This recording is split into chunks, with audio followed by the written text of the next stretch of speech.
Alright guys, we're back in here. It's Tuesday of the next week. Putting this 383 stroker in here. We didn't record much yesterday. We were just getting this thing buttoned up and handling some quotes and office work and messaging customers back and such. We're about to set this thing down in here. We got all his parts laid out. Front accessory stuff, water pumps over on the floor, fans, all that good shit. We did break the radiator when I was taking this thing apart, so we ordered him a new one. Headers are set down in there because they look like whatever's under your kitchen sink. We got this thing ready to stab. We're about to drop her in there. So pretty much everything from the inside out done. I forgot to get a set of spark plugs on the way down here, so we're going to get a set of those coming. Still got to take it up and do a few things underneath. Front accessories, radiator. This thing should be ready to fire off. We'll try to start it off before we leave today. We're putting some coolant in this thing. We're about to try to fire her up. Gotta hook this battery up. We got throttle cable, cruise control module. That won't take but a second though. And the PCV. We got a couple little things, but we're about to fire this bitch up. Alright, so we pulled the stroker car out. It's sitting over there by its lonely.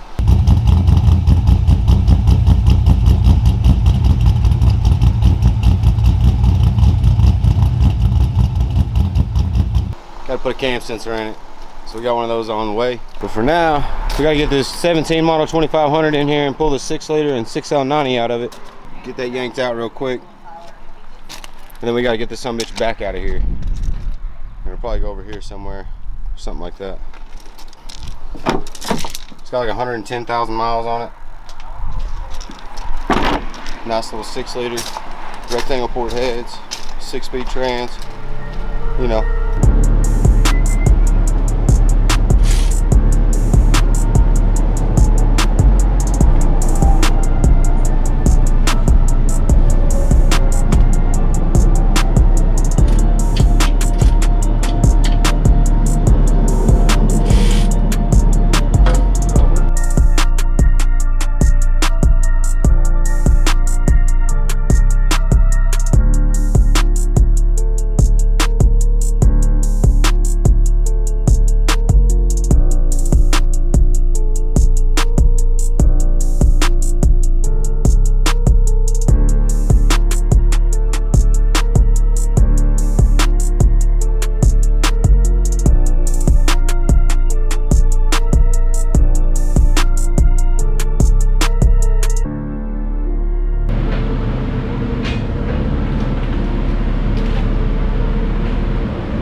Everything undone on the passenger side. Everything done on the driver's side other than the motor mounts. I cut that oil cooler lines right there. Straight cooler lines.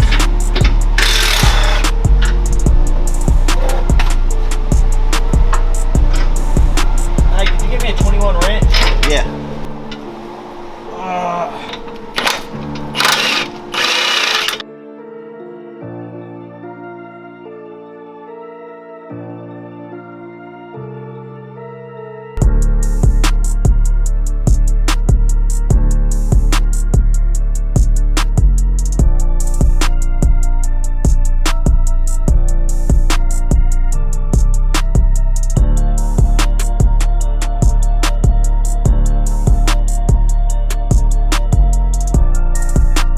We got this thing pulled out.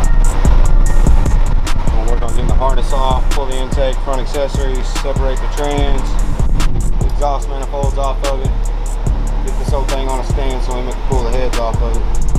And we're gonna drag this thing back around back, try to part it out.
With the rack cleaned up, Sandy set the Nova down. We're about to push this thing over here on the rack so we can work on it for the next couple of days. All right, we got the Nova moved over here, got it in the air, up on the rack, got us a list going. Everything we still need to do to this thing. We measure for the belt, finish up the inside wiring, throttle cable and bracket, fuel system, supercharger coolant, supercharger gauge, boost block, gauges, vintage air, drive shaft, got to measure for it. Install the trans cooler, fluids, TCC switch. Underneath we got to do an O2 sensor, trans harness, zip tie the wires, bolt trans, mount up, chassis ground, shift linkage, wideband, oil filter, etc. We're about to get the thrashing on this thing. Let in over there laying out parts. Most of our plumbing stuff, fuel system stuff. Got a massive air motor fuel pump on this thing. Big old trans cooler. Alright, so it's Thursday and we got the Nova over here on the rack. I'm working on the fuel system and some stuff underneath of it right now. Emma's got the 6.0 that we pulled out of that white truck. She got the heads off of it. We're using those for another build. She's cleaning up a set of stock 799 heads, or they're 243s I think. I think they're 243s. But she's cleaning those up. We're gonna slap them on this 6.0. Our trans builder is dropping off a stock 4L60 today, brand new unit. We're gonna pull the stroker and the stage 4 4L70 out of the Trailblazer, put this 6.0 and stock 60 in there, and get the Trailblazer ready to sell. We would have sold it with the stroker and stuff in it, but I had it posted for a while and nobody's wanting to give me what I want out of it, and I'm not willing to take a hit on that truck like that. So we're gonna put a stock drivetrain back in it and lower the price significantly and go from there. But as of right now, got this big air motor fuel pump mounted up. I'm gonna put it right here, get this ground fastened, pop a couple holes in here, that way we can run our 10AN lines through. We're gonna run one through and bring it back, run it through here. Bottom of the frame rail just like they had it before. Not really much of an option there. The secondary filter is somewhere down here on the rail. Probably through here on the outside, somewhere in here. And then it's gonna go up, go into our feed. Once it comes out of the fuel rails, it will go to our regulator and then return back to the tank. We do have I think we got a 100 micron filter and a 10 micron. Now, in all honesty, this fuel system is way overkill for what we've got in this car, even though it is supercharged. Magnuson puts a 3/8 feed port on the rail, so we're bottlenecking at the rail regardless. And the biggest adapter I could find was an 8AN to 3/8 quick connect. We're gonna run 10AN, which is what the pump called for, all the way up until that second filter, and then when it comes out of that second filter, it's gonna go to 8AN, and then it's gonna run up to the rails, 8AN, and then we're probably gonna run 8AN all the way back to the tank for the return. If not, then we'll locate another 6AN PTFE kit and we'll go from there on that. Typically I would run 10AN all the way, 8AN back, or 8AN all the way, 6AN back. But for this particular build, he's already got the pump. He bought it from a buddy. Everything was new in the box, but he did buy it second hand, so to say. So we're gonna use what he's got instead of dialing back the fuel system, even though it's way overkill. He's not chasing a number at the track. He's not chasing a number on the dyno. He just wants to get out, spin some tires, and have some fun. So it'll definitely be able to do that. But some of you bigger horsepower guys sitting at home are probably thinking, why is this guy bottlenecking 10 AN all the way down to 8 AN, down to 3/8? And that's because that's what we got to work with on this one.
Trans cooler mounted up.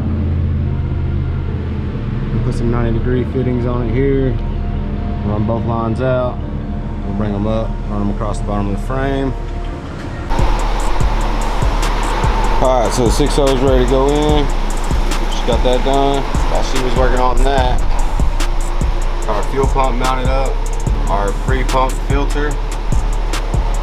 Our lines ran. Got to finish running this one. We're gonna put our other filter up here like we talked about.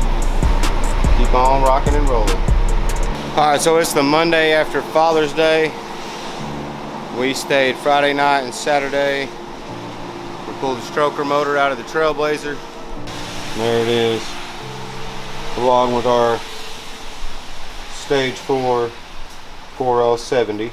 So if you catch us at events, you might see that we usually have a merch table set up. We sell shirts, hats, hoodies, stickers, beanies. We've got flags. But if you're not local to us, or you are local to us and haven't had a chance to grab some merch yet, and you want some merch and want it delivered straight to you, you can go to www.727motorsports.net. There you'll find our full line of merch. Right now we've got 2 shirts up, and then we're actually working on a shirt for Panda as well. There you can find our OG 727 Motorsports shirt and our 727 Motorsports Speed Shop shirt. We got fitted hats in small and medium and large and extra large. They have our logo embroidered on the top. Got some beanies on there. It is summertime, but some guys like them beanies year round. And then we've got multiple stickers on there. We've got the old engine block sticker. We've got some holographic stickers. Those come out pretty cool. Like I said, we've got the flags on there. We've got some cam kits on there. We've got some BTR intakes on there.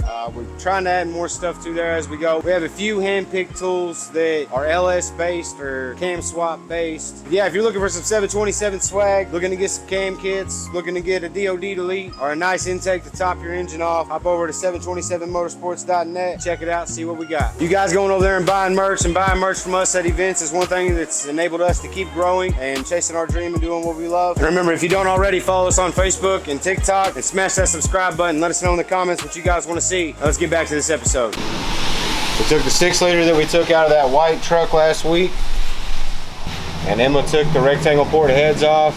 She slapped a set of 243s on it.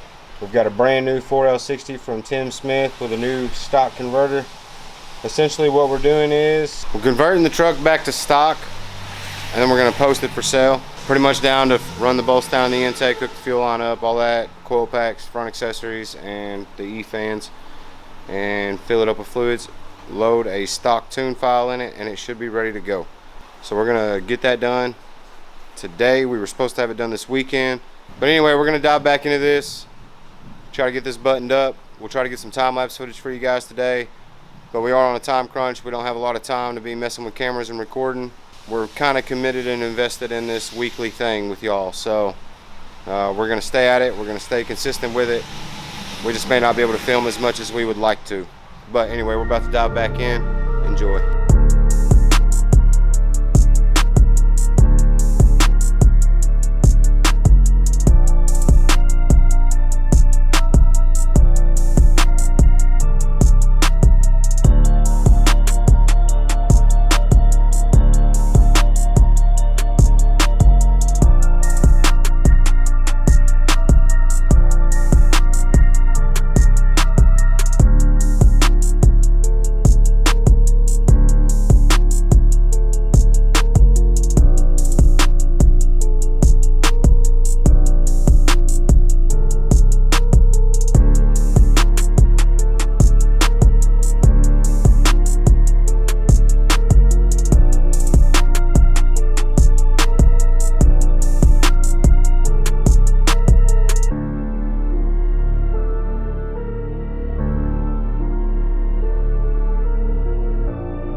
came in yesterday and we buttoned up the stock 6.0 swap and 4L60 in the Trailblazer and got it running and moving around under its own power. Still got to do some tuning on it.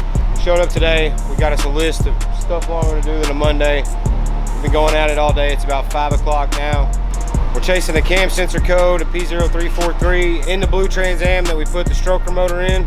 We're having trouble getting to the bottom of that, but we're gonna take a small break from that and then get back on it. A couple weeks ago, y'all followed us as we chased injector problems in this truck right here. We got a set of injectors in, got this thing fired up. It needs some fine tuning, but it does run.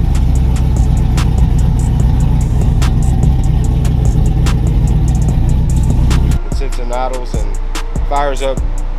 Got the cam droning thing going on too. We're gonna have to look into that.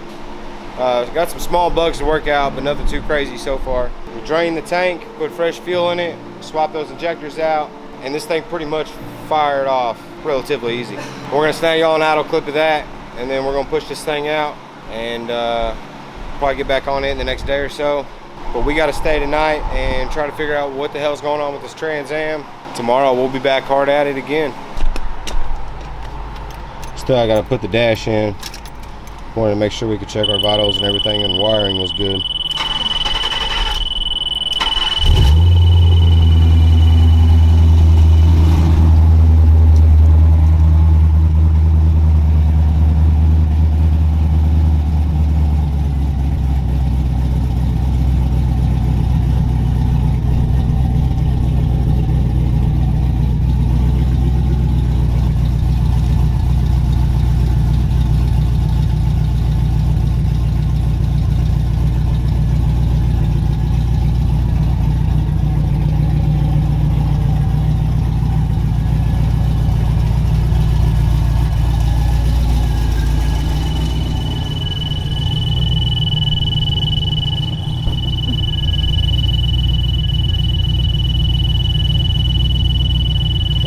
Pressure, this thing's up to temp. It's in its first heat cycle. Of course, that fuel alarm's going nuts.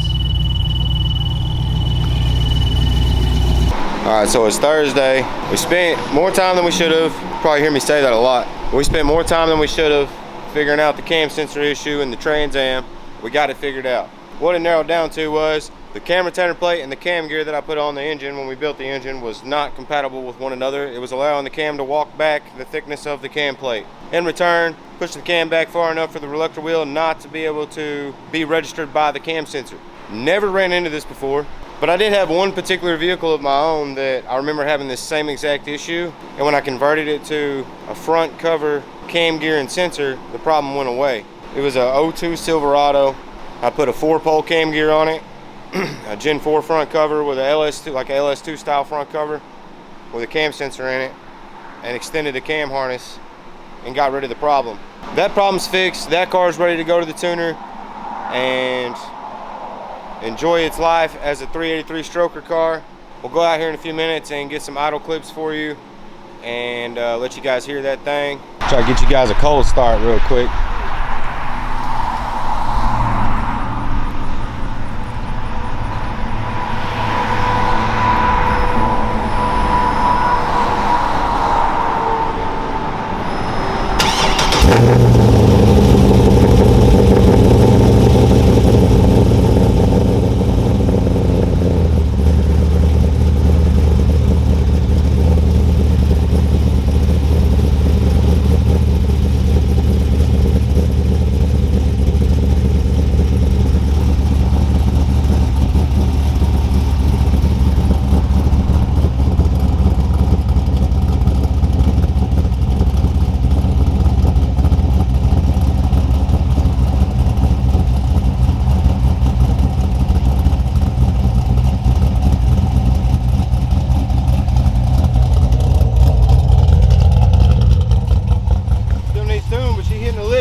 Tack working, 40 pounds of oil pressure.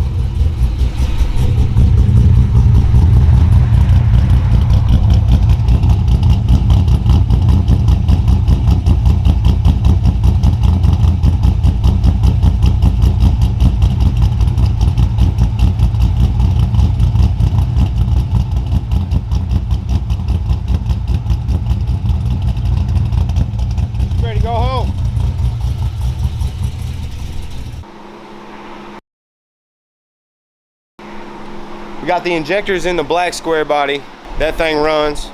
We got a few little things to button up, some wiring on the dash. And now that it's running, we can do that. We checked our gauges, the gauges are working. Something about calibrating the fuel gauge. We still got to do that. It has the notorious cam sensor drone as well. Now, as far as that harness, it was built locally by somebody that's built several harnesses and swaps that we've done. And unfortunately, we've had problems out of every single swap that has one of those harnesses in it. So after this truck and the problems chasing the injectors in our last episode, I will no longer accept any swap harnesses unless it's a BP Automotive for a stock ECM, a Holley system, or an ACES EFI. We are now direct dealers for ACES EFI, and we will be using their systems on several vehicles coming in the near future. We've got to figure out if it's wiring, cam sensor, potentially the same thing with the cam gear going on in this motor that we did not build, or something in the ECM. But we'll dive into that. I sent a video of the truck running to the customer, let him know where we were at before we move forward, wait to hear back from him. We've got the blue C7 out here. That's got to come in ASAP and get a torque tube and an oil pan. So we'll be dropping the entire drive line in the floor, body of the car will be in the air, ratchet strapped to the rack, and we will have everything apart that you could possibly imagine on a 2015 or 17 or whatever year model that thing is. But we got an oil pan for it, and we got a brand new torque tube from GM. We got the 6.0 swap done in the Trailblazer. The stock 60 from Tim put in it. I got a little bit of tuning left to do on that thing, and it should be ready to go. It needs to be cleaned up, but it's on the market. Got it listed for $13,500. Somebody wants to come get it. You see this YouTube episode, I still have it. Shoot us an offer. 727motorsportsar@gmail.com, or you can text 870-938-3686. Send you pictures of it, videos of it, whatever you want to know, man. We got everything back for Fish Stick, which is the black 2001 Camaro. Came in for some minor work, but had some serious problems. Block is back from the machine shop, from up at Mike Lau's. It's been bored 40 over. We got a new set of pistons, a new set of rings. Emma actually separated the rods and the pistons the other day. So we'll probably try to get a couple hours in on that and get some assembly done on that pretty soon. But we do need to dive back into this 69 Nova. We're waiting on some fuel fittings and some other various little pieces that we were missing when we worked on this last week. But we need to dive back on that and get some things done that we can for sure get done without waiting on parts. We got to pull the front fenders back off, get the inner fenders back in it, then bolt the fenders back on. We ran into a pretty shitty problem with the boost block fitting. Let me find this thing, I'll show you guys what I'm talking about. So ICT Billet makes this fitting right here. It goes in your map port for an LS3 or LSA, LS9. Goes in the map port and allows you to put an AN fitting in, run a line up to a boost block, put your map sensor, boost sensor, any vacuum lines you need, you know, vacuum reference for the regulator, stuff like that. It's kind of like a distribution block for your vacuum source, your boost source.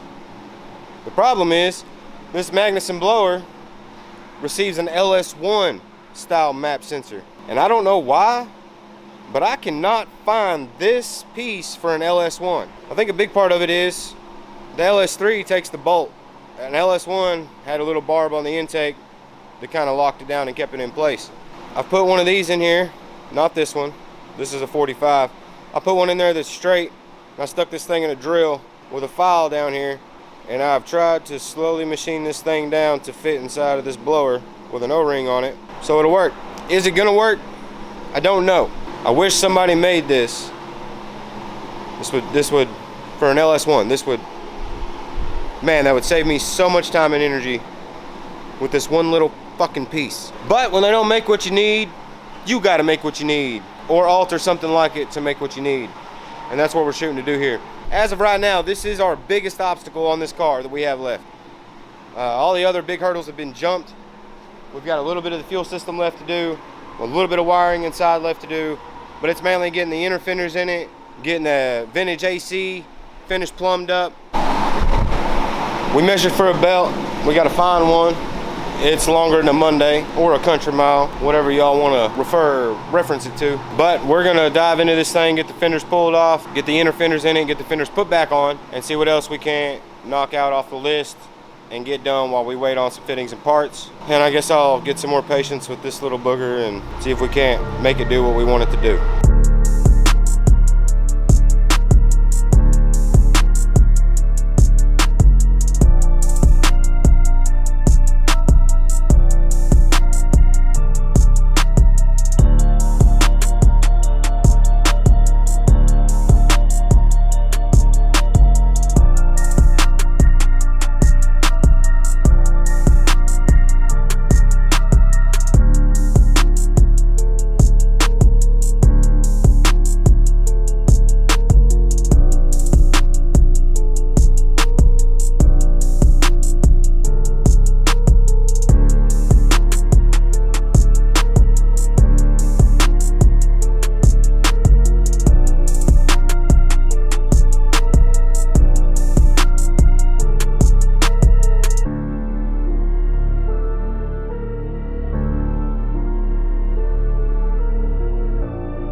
The circuit for the fuel pump built, the relay, the circuit breaker, and all our 10 gauge wire. Emma ran the wire for it and the trans cooler fan from the front of the car all the way to the back of the car. But I'm short some little hardware, some small hardware. I've got some longer stuff, but we need some, it's like 5/16 or 1/4 inch threaded bolts and like a 3/4 inch length.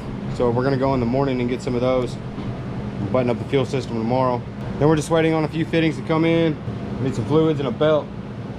And this thing should be ready to go after that. But for now, we're gonna work on some vintage AC up here in the front. We gotta get the dryer hooked up, figure out what's up with our wiring right here, and figure out how our hoses go on this compressor. It's like right here. And we gotta get these suckers crimped up.